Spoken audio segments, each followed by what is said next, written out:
After the Friday the 13th 2009 reboot, we've been begging for another Jason movie. And finally, in 2017, Vincent DiSanti made that dream come true by putting out his Friday the 13th fan film, Never Hike Alone. Let's get into it.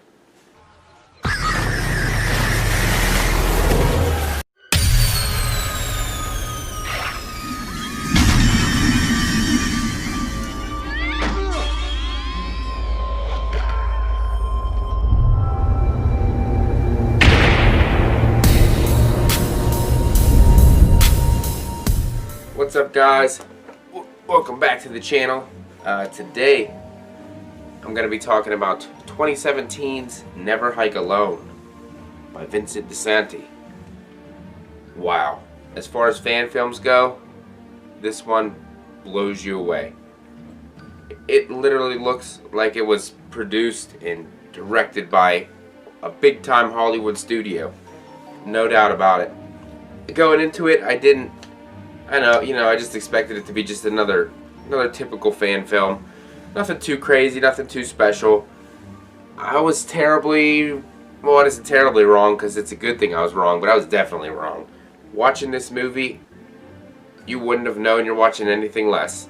It was a phenomenal movie all the way around.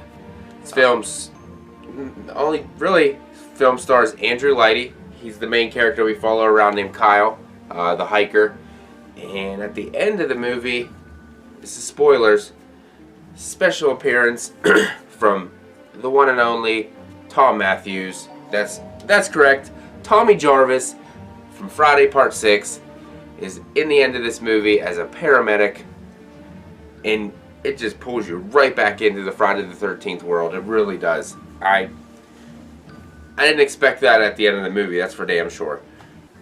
Like I said, pretty much this movie's following Kyle. He went on a hiking through he thought was a nature reserve. However, during his travels, he realizes that it's not that at all. He stumbles upon none other than Camp Crystal Lake. You see the sign on the ground. He dusts the leaves off of it.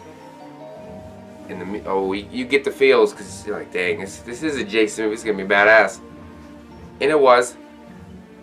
I think the fact that it's just him alone, isolated, out in the woods, that adds to the scare factor for me. Honestly, compared to the other Friday the 13th movies, I think this one had more suspense, more terror. It actually made you feel scared for this guy, compared to a lot of the other Friday movies.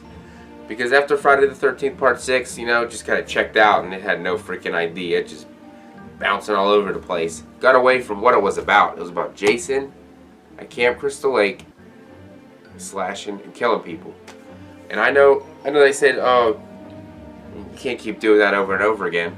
It's Jason Voorhees. You can keep doing it over and over again and people are going to go see it. As long as it's done right, done with good characters, good kills, good gore, boobs, of course, people are going to go see it. No doubt about it. And Vincent DiSanti did it.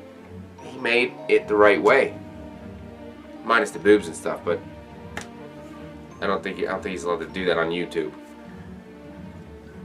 But the good thing about this story is Kyle didn't believe any of the Jason legend. He was talking about it. He just said it's just a ghost story. No way it's true. As he investigates the camp, he sees all these tags with numbers all over them, which is where all the bodies were. All the kids that were murdered there. See all the lines of where it took place. I like the one in the tree and it zoomed up and you saw the rope tied at the top. I like that one a lot. At first when I saw the tags, I really was like, these trail markings or what? But then as they kept showing them and put a number on them and stuff, I was like, damn, that's actually where the deaths were from the other movies. So that's pretty badass. They kept the continuity going through it, and they didn't just new story, forget about all what happened in the past. I really did enjoy that about this movie. All the locations that they filmed at, they were pretty dope. I ain't gonna lie.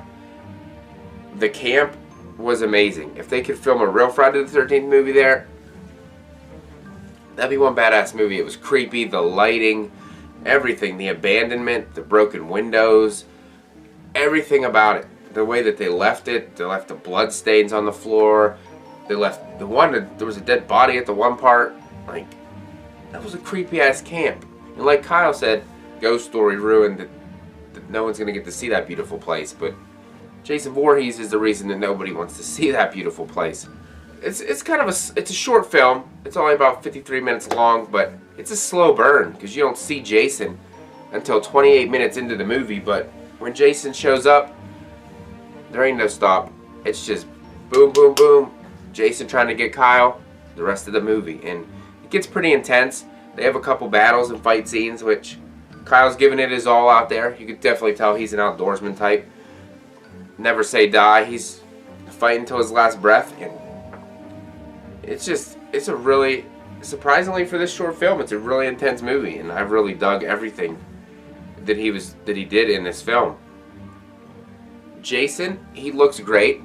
You'll notice the mask doesn't have the chevrons. At first, I didn't like that, but I'm fine with it. I'm fine with it. It's a really cool looking mask. I like the way his head's shaped. I like the way it fits his head. His outfit is pretty decent. It's more of kind of reminds me of the 2009 reboot, but a little bit different. And I think it works. It looks pretty good. The only complaint I really would have is how loud he walks. I don't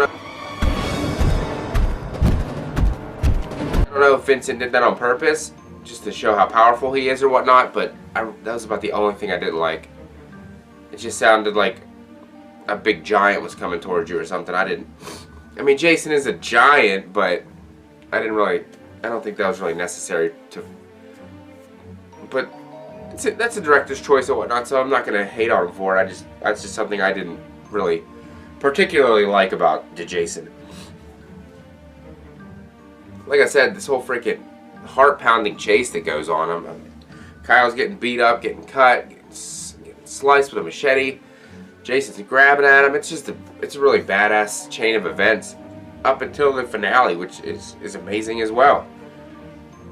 Kyle obviously wants to record his last statements just in case he don't make it. He retracts what he said, letting people know that Jason is real, and these are his woods, and he's out there. And he wants other people to know that they don't make the same mistake as he did and be so naive to realize, to think that he's not there. But he is, because those are Jason's woods, and that's Camp Crystal Lake.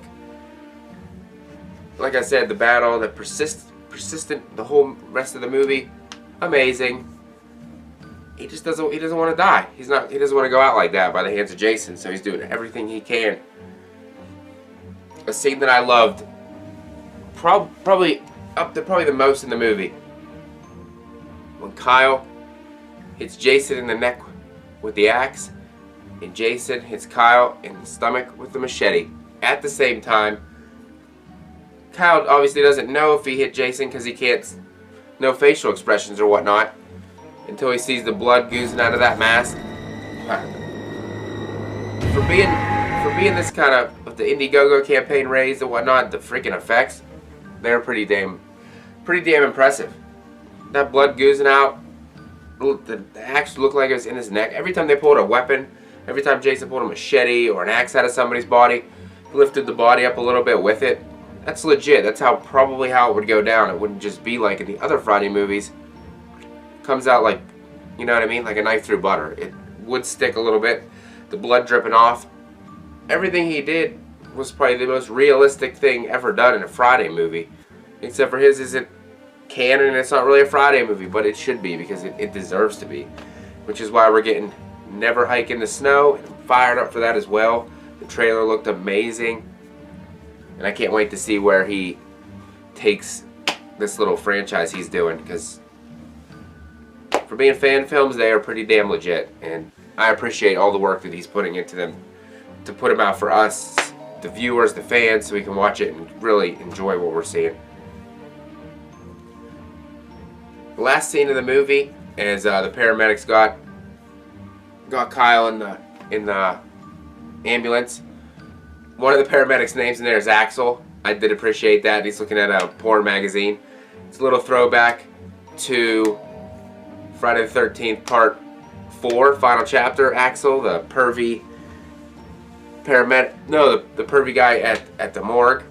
So that was a nice little throwback. And then you get the ultimate throwback, like I said, when Tommy Jarvis comes over as the paramedic driver.